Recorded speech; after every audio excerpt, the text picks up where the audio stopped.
Once upon a time, there was a heffalump. Oh. Do you know what a heffalump is? No. Nope, I don't either. So we're going to talk about what it's like. A heffalump is big or small, do you think? I don't know. It's very big, because heifer sounds like heavy and lump sounds like it's big. So a heffalump must be something big. Do you think it's a bit like an elephant? No. Do you think it's like a rhinoceros? Yes. And that could be what a heffalump is like. It has very large beady eyes and a long spiky horn on the front of his nose, or where his nose should be, because the horn is really his nose. And he's got feet bigger than his head. And he has a huge fat tummy bigger than your bed. Anyway, the one thing that heffalumps like to eat is hedgehogs. Now you might wonder why a heffalump would eat a hedgehog, because as you know, hedgehogs are covered in spikes. And the spikes are designed to stop animals from eating them. It's their defense. But heffalumps have got mouths like jaws like steel pliers. They don't care about spikes.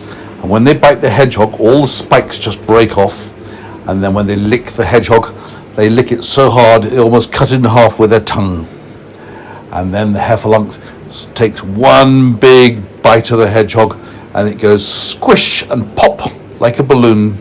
And all the juice from inside the hedgehog pops out into the heffalump's mouth, which you and I know would be absolutely disgusting. But the heffalump loves hedgehog squashed and goes yum, licking his lips.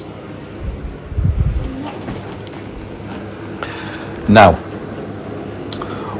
you have to tell me what a little boy should do if he bumps into a heffalump. I don't know. Well, what do you think you would do? Do you think heffalump's going to eat you? I don't. Let's say heffalumps eat little boys. What should you do if you see one? I will run. Run away as fast as you can. You have to really sprint fast.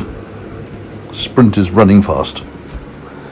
Now, one day, the heffalump was walking round the garden.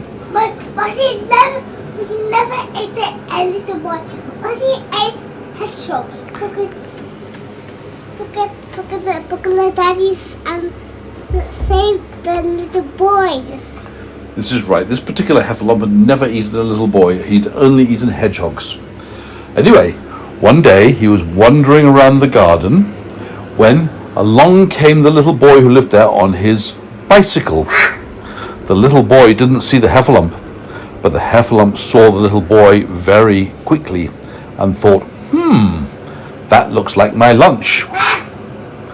So the heffalump ambled over to where the little boy was sitting on his bike from behind and was about to take a huge bite out of the boy and his bicycle when the boy suddenly decided to cycle off. So he started pedaling, and he pedalled, and the heffalump was left standing there with nothing in his mouth as his jaws snapped shut. The heffalump decided to go after the little boy, but because the heffalump is very heavy, he could only amble forward slowly. At last, the little boy got to the park, and the heffalump wasn't that far behind. When the little boy turned round, he saw the heffalump. "Oh my goodness," he said. "What is that? Is it a cow? Is it a bull? Is it a rhinoceros? Is it a buffalo? Is it an ox? Maybe it's a funny elephant without a trunk."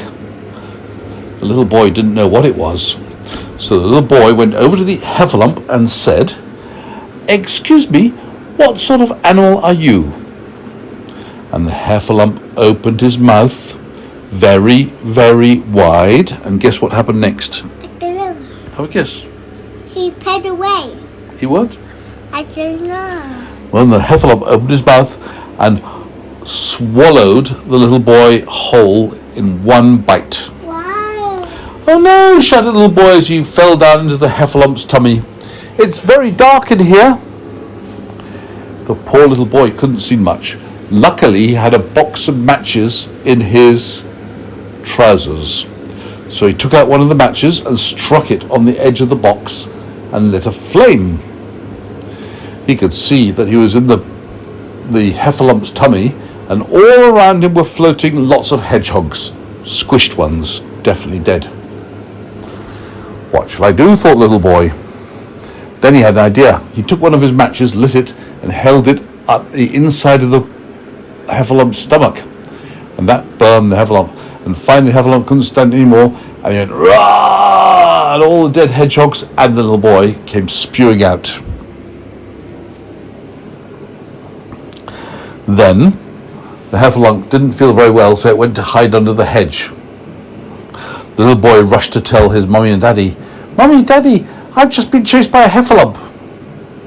And Mummy and Daddy laughed at him. They said, "What's a Heffalump? Never heard of one of those." "Really, Mummy, there's one in the garden." So Mummy and Daddy went to have a look. But by then the Heffalump was hiding under the hedge. They didn't see it anywhere. "But look, Daddy," said the little boy, "look at all these dead hedgehogs where the Heffalump spewed me out." And Daddy looked. There was a pile of hedgehogs. Pretty disgusting too. "Well," said the Daddy, "I don't see a Heffalump. I don't even know if one exists. But just in case it does, you'd better come inside and I'll tell you a bedtime story instead of playing in the garden before bed." So the little boy went to bed.